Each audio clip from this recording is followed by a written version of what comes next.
Nobres pastores, mais uma vez, cumprimento a todos com a paz do Senhor, rogando diante do eterno Deus, em Cristo, que lhes cubra com toda sorte de bênção, alcançando o seu coração e lhe proporcionando saúde plena no espírito, na alma e também no corpo.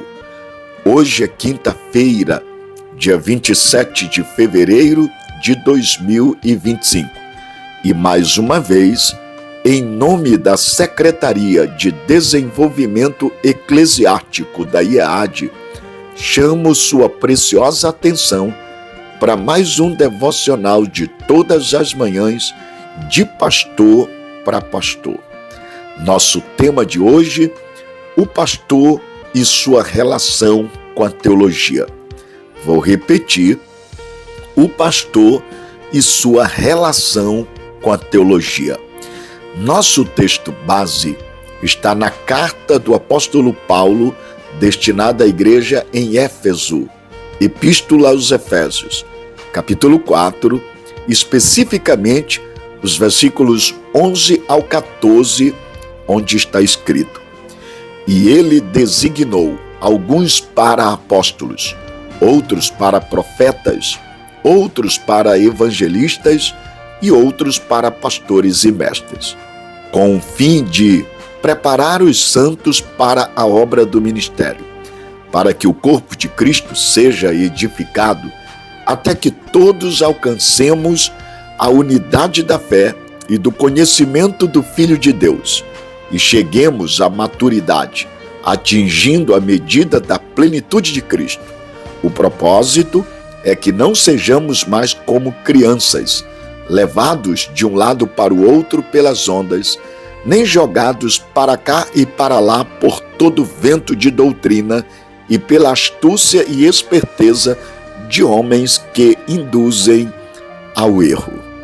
Nobres colegas e companheiros de ministério, antes de qualquer outra coisa, esclareço de antemão, em primeiro lugar, que não sou a favor de uma teologia sem espiritualidade, e nem sequer de um conhecimento bíblico sem que haja uma vida piedosa, pois nada disto é em si mesmo suficiente. Também não estou dizendo que não se pode ser pastor sem ter feito algum curso teológico. O ponto não é esse, e não entrarei nessa questão. É muito importante deixar claro que não falo como um crítico de pastor, mas de pastor para pastor. Também não falo em tom de superioridade, mas com respeito e humildade aos pastores, pois considero ser, entre tantos, o menor dos menores. E digo isto porque tem sido semeado em muitas igrejas e até mesmo em algumas instituições teológicas a ideia de que ser pastor não é ser um teólogo. Eu vou repetir. Estou fazendo essa abordagem porque tem sido semeado em muitas igrejas e até mesmo em algumas instituições teológicas a ideia de que ser pastor não é ser um teólogo. E quanto a isto, não me resta dúvida de que há sim algumas implicações muito sérias. Vale ressaltar que não é pequena a quantidade de muitas igrejas que são pastoreadas por ministros com um raso conhecimento teológico e um superficial conhecimento bíblico. E de igual modo, há muitas instituições que carecem de aprofundamento pelas Escrituras e zelo pela sã doutrina. Mas a grande questão é, se isso é um fato e por qual motivo ele existe? Eu vou repetir. A grande questão é, se isso é um fato, por qual motivo ele existe? Nesse aspecto, tenho um palpite de que tudo aquilo que deixamos de lado seja em qualquer área da nossa vida, fazemos isto porque não consideramos ser importante. E se a teologia tem sido deixada de lado por alguns ou muitos pastores, igrejas e instituições, é porque ela de fato não tem sido considerada importante e relevante para o ministério pastoral. E por incrível que pareça, a vasta maioria dos ministros e de igual modo, muitos cristãos professos têm pouco ou nenhum interesse em teologia. Nas mentes dos tais, não existe nenhuma conexão necessária entre a teologia e sua vida cristã cotidiana. E acreditam que a teologia é irrelevante. No entanto, penso e a Bíblia me convence de que eu estou certo. Essa postura me parece ser estarrecedora quando olhada sob a perspectiva de que um pastor é um guardião da verdade bíblica e, se esta é uma verdade, como sê-lo sem conhecer a verdade? Aliás, quando olhamos para a história da igreja desde o seu nascedouro, percebemos que tanto Jesus Cristo quanto os apóstolos, os pais da igreja, os apologistas da Idade Média, os pré-reformadores, os reformadores e os mais renomados teólogos da nossa era contemporânea sempre ergueram a bandeira e defenderam que a conexão entre a teologia e a igreja, entre a teologia e a vida cristã, não pode ser desconectada. E quando se desconectar exatamente a teologia da igreja, a teologia da vida cristã, isso resulta em tragédia e prejuízos irreparáveis, tanto para a igreja quanto para o cristão. Eu vou repetir. Todas as vezes que a teologia é desconectada da igreja e também desconectada da vida cristã, isto sempre resultou em tragédia e prejuízos irreparáveis tanto para a igreja quanto ao cristão. O que me leva a concluir que, quando o estudo teológico é deixado de lado, a própria Escritura também não tem valor e, por essa razão, tem sido considerada sem importância. Ora, a teologia ortodoxa afirma que o estudo sobre Deus, que a teologia, deve ser baseada única e exclusivamente da Bíblia, fazendo dela sua fonte, seu conteúdo e sua autoridade. Penso, se as Escrituras é a autoridade da teologia, é o conteúdo da teologia e é a fonte da teologia, ora, tratar com desprezo a teologia demonstra que a Bíblia não tem relevância. Diante disto, surge uma indagação. É possível ser pastor e não ser teólogo? Vou repetir. É possível ser pastor e não ser teólogo? Minha resposta vai muito mais além do que um simples não. Para mim, o conceito de pastor e teólogo tem sido, infelizmente, dicotomizado em nosso meio, quando, na realidade, ambos nunca deveriam e nem poderiam ser considerados antagônicos e diferentes no exercício do ministério pastoral. Veja por que e com base no que estou fazendo essa afirmação. Nosso texto lido, Efésios 4, verso 11 ao 14, diz exatamente assim: E ele designou alguns para apóstolos, outros para profetas, outros para evangelistas e outros para pastores e mestres, com o fim de preparar os santos para a obra do ministério, para que o corpo de Cristo seja edificado, até que todos alcancemos a unidade da fé e do conhecimento do Filho de Deus, e cheguemos à maturidade, atingindo a medida da plenitude de Cristo.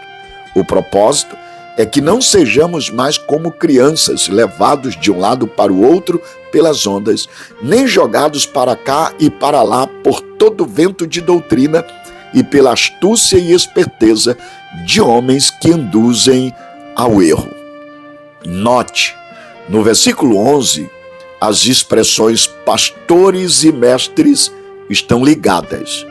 No grego, elas são apontadas por um mesmo artigo.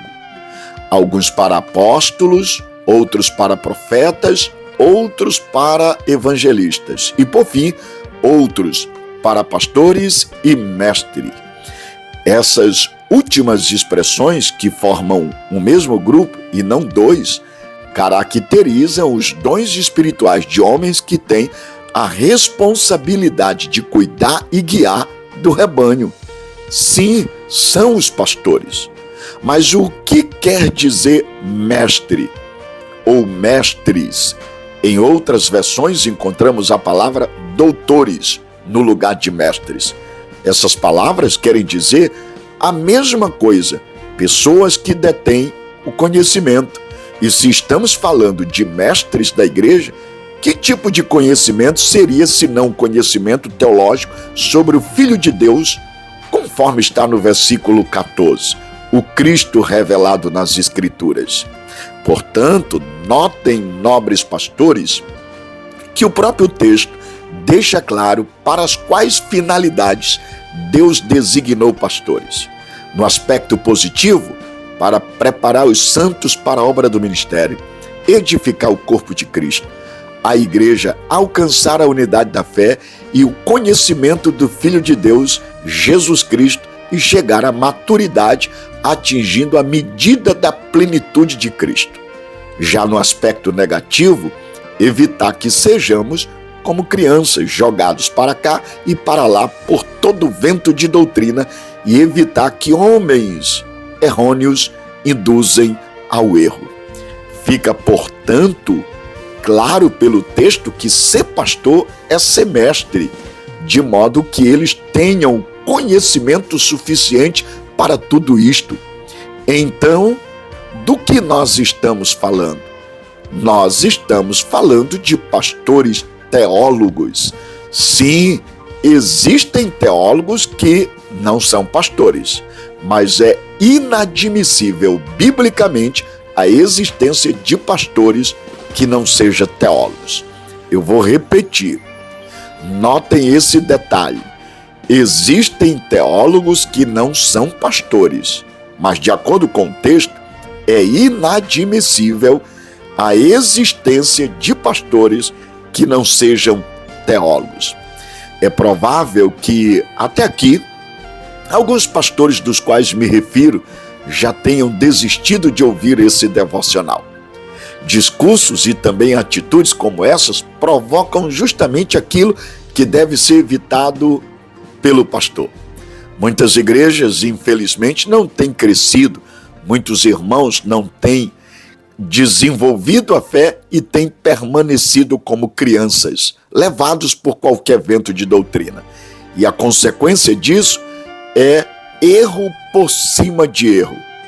Meu conselho aos nobres pastores que têm a humildade de ouvir este devocional é que, colegas, empenhem-se no estudo teológico para servir melhor a sua igreja. Vou repetir.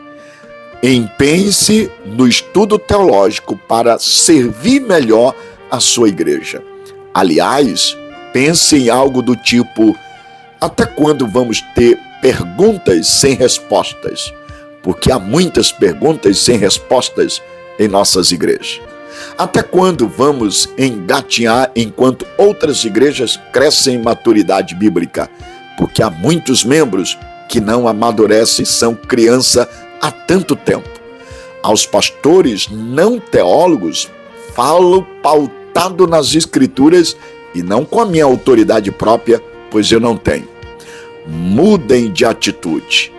Busquem aprofundar-se no conhecimento bíblico e teológico, ou do contrário, muitos verão, como já acontece entre suas ovelhas, de ser melhor pastoreada pelos pregadores e pregadores do YouTube do que por vocês. Eu vou repetir. Aos pastores não teólogos, falo pautado nas Escrituras e não na minha própria autoridade, pois eu não tenho. Mudem de atitude. Busquem aprofundar-se no conhecimento bíblico e teológico, ou do contrário, muitos verão, como já acontece entre suas ovelhas, de serem pastoreadas por pregadores e por falsos mestres do YouTube do que por vocês. Concluo com o que o apóstolo Paulo disse em 2 Timóteo 2,15. Procure apresentar-se a Deus aprovado, como obreiro que não tem do que se envergonhar e que maneja corretamente a palavra da verdade. Deus os abençoe. Amém.